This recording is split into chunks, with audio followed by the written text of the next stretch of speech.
However, she must not marry the prince. Yes, that bitch must be dealt with. Jeez, I hate her. If someone had warned Grace that jealousy could turn friends into enemies, she might have been more careful. But looking back now, she understood that envy doesn't announce itself with fangs and claws. It smiles sweetly, speaks softly, and strikes when you least expect it.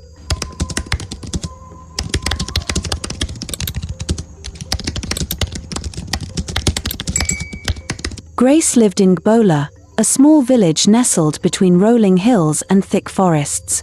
She was the only child of farmers, simple people who grew cassava, maize, and vegetables on their modest piece of land. Her mother, Mama Rose, had a laugh that could brighten the darkest day. Her father, Papa John, was a quiet man who believed that hard work and silence solved most problems. Life wasn't luxurious, but it was peaceful. Until people started talking. Grace didn't ask to be noticed. She didn't wake up each morning trying to stand out. But somehow, from the time she turned 16, whispers followed her everywhere. At the village well, women would pause their washing to stare. At the market, traders would smile a little too widely when she passed. The elderly women called her child of the morning sun, saying her beauty was a gift from the ancestors. But not everyone saw it as a gift. The trouble started small. Whenever Grace walked through the village square, 3 girls would huddle together, giggling and pointing. Their names were Rita, Joy, and Patience, though they showed none of the virtues their names suggested. At first, Grace thought they were just being playful. One afternoon at the river, she learned otherwise. "Look at her," Rita hissed loud enough for Grace to hear.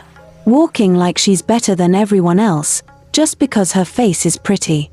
Grace turned, hoping to see friendly smiles. Instead, she met 3 pairs of cold eyes. "Pretty face doesn't mean pretty heart," Joy added, arms crossed over her chest. "Maybe her mother went to the witch doctor to make her look that way," Patience suggested with a cruel laugh. Grace tried to smile, to show she meant no harm. But they just laughed harder and turned away, leaving her standing alone with tears stinging her eyes. From that day forward, they made her their favorite target. Every trip to fetch water became an ordeal. Every visit to the market meant enduring whispers and mockery. They would mimic the way she walked, the way she talked, even the way she tied her wrapper. "Beauty queen, princess, does your crown hurt your head?" they would call out. Grace would hurry home, holding back tears until she reached the safety of her mother's arms. Mama Rose would